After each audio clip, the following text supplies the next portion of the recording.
Hello বন্ধুরা, আশা করি তোমরা সবাই খুব ভালো আছো। আমিও ভালো আছি। আগের দিন একটা মজাদার লাউয়ের রেসিপি তোমাদের দিয়েছিলাম। তো লাউটা তো রান্না করে নিলে, তার লাউয়ের খোসাটা কি করবে? ফেলে দেবে? না না, একদমই নয়।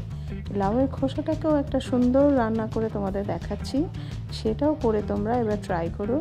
এটাও দেখবে ভীষণ ভীষণ মজাদার এবং লোভনীয়তার টেস্ট। একবার করলে তোমাদের বারবারই সেটা করতে ইচ্ছে করবে।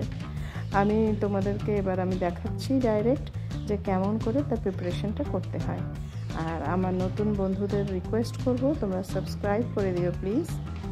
এবার দেখো কিভাবে করছি। প্রথমে লাউয়ের খোসাটাকে আমি এরকম ছিঁড়ি করে কেটে নিয়েছি। একবার পরিষ্কার করে ধুয়ে নিয়ে তারপর কাটাটা শুরু করেছিলাম। এবার আবার তাকে ভালো করে জলে কচলে ধুয়ে তারপর আমি এটাকে প্রেশার কুকারে দিয়ে একটা সিটি দেব। তো সেদ্ধ করার জন্যে প্রেশার কুকারে আমি এটা দেখো প্রেশার কুকারে দিচ্ছি জল থেকে ছেঁকে এবং তার সঙ্গে একটুখানি লবণও দেব, দিয়ে এটা একটা সিটি দেব, জাস্ট ভাপিয়ে নেবার মতো করেই। বেশি সিটি কিন্তু দিও না, যাতে প্রেশার কুকারে এটা আবার গলে না যায়। আমার পুরনো বন্ধুরা প্লিজ ভালো লাগলে ভিডিওটা লাইক, কমেন্ট আর শেয়ার করো, যাতে সবার কাছে এটা পৌঁছে যায়। এটা একটা পুরনো রান্না, আমরা বরাবর এইসব রান্নার খুবই প্রশংসা করে থাকি। তো সেই হিসেবেই এই রান্নাগুলো আমি তোমাদের কাছে নিয়ে আসছি। দেখো প্রেশার কুকারে আমি একটা সিটি দিয়ে নিলাম। তো এটা তাতেই করেই হয়ে যাবে।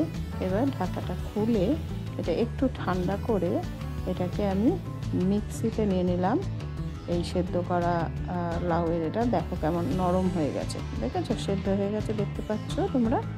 এবার সেটাকে কাঁচা লঙ্কা দুটো আর একটুখানি টমেটো, হাফ টমেটো মতো আমি দিয়ে এটাকে মিক্সিতে বাটবো। তার সঙ্গে একটুখানি লবণ আবার অল্প অ্যাড করে নিলাম। তোমরা জানো লবণটা স্বাদ মতো না হলে তো টেস্টটাই আসবে না, তাই না? তো ওইটাকে একটু বুঝে দিয়ে এবার ওটা মিক্সিতে বেটে নিয়েছি। এবার আমি গ্যাসে ফ্রাই প্যান বসিয়ে খানিকটা সর্ষের তেল দিয়ে, সর্ষের তেলেই কিন্তু এটা স্বাদ হবে, তাতে কি করলাম, কালো জিরে ফোড়ন দিলাম। দিয়ে আমি এবার কুচো করে পেঁয়াজ ওর মধ্যে দিয়ে দিলাম। এবার নাড়াচাড়া করতে থাকবো। পেঁয়াজটা হালকা ব্রাউন কালার হওয়া অবধি আমি ভেজে যাব, যাতে এটার সেই সুগন্ধটা বেরোয়। এই সুন্দর গন্ধটা পাওয়া পর্যন্ত আমি ওয়েট করব।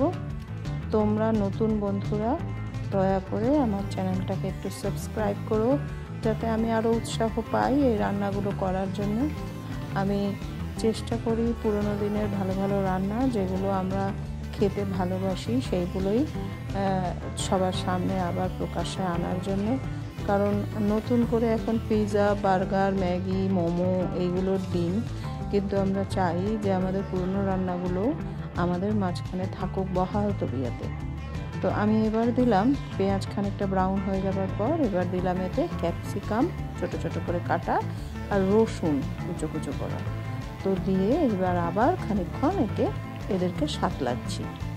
যখন দেখবে হালকা ব্রাউন হয়ে গেছে, ভাজা হয়েছে, তখন একটা সুন্দর গন্ধ বেরোবে। ততক্ষণ পর্যন্ত এদেরকে তুমি সাঁতলাতে থাকবে, কাঁচা গন্ধটা যেন না থাকে। তো তোমরা একটু জানিও আমাকে কমেন্টে কে কোথা থেকে দেখছো, তাহলে আমিও একটু উৎসাহ পাই তোমাদের জন্য আরও নতুন ভিডিও নিয়ে আসার। আচ্ছা, যখন এবারে দেখি আবার কতটুকু সাতলানো হলো, এটা প্রায় ব্রাউন ভালোই হয়ে রঙটা এসেছে। তো তাতে আমি কি করলাম, ওই যে আমি মিক্সিতে বেটেছিলাম লাউয়ের খোসাটা, সেটা এবার ফ্রাই প্যানের মধ্যে দিয়ে দিলাম। এবার ফ্রাই প্যানটা জাস্ট খানিকক্ষণ রাখার পরে তুমি দেখবে কিন্তু কড়া হাতে নাড়তে থাকবে, বারবার করে কিন্তু নাড়তে থাকবে, নিচে যেন ধরে না যায়। শুকিয়ে আসবে তো নিচে ধরে যাওয়ার চান্স থাকে, ধরে না যেন, কেমন? এবারে তেলটা টেনে নিল বাটাটা, এবার তাকে সাতলাতে যতক্ষণ না তেল ছাড়ছে ততক্ষণ কিন্তু তোমাকে ওটা নেড়ে যেতে হবে। আর এতে সেরকম কিছু দেবার নেই। তো দেখো এবার দেখো তেল ছাড়ছে, দেখতে পাচ্ছ? এই তেল ছাড়ছে মানে এটা আমার হয়ে গেল। এবার আমি যেটুকুন মনে করি যে আর একটু রাখবো কিনা সেটা আমার চোখের দেখা, দেখেই এটা রান্না করা, দিয়ে আমি এটা গ্যাসটা অফ করে দিয়ে বাটিতে ঢেলে নিলাম। এবার তোমরা এটাকে গার্নিশ করার জন্য সঙ্গে একটু টমেটোকে পিস পিস করে স্যালাডের মতন করে কেটে নিতে পারো, একটা কাঁচা লঙ্কা নিতে পারো, একটু ধনেপাতাও নিতে পারো। কিন্তু আমার বাড়িতে অ্যাকচুয়ালি ওইগুলো ওরা পছন্দ করে না, তো সেই কারণে আমি এগুলোতে দিলাম না, তবে গার্নিশ করার জন্য দেওয়াই যেতে পারতো। তো আসলে দেখো লাউয়ের খোসার ভর্তাটা কেমন হয়েছে দেখতে।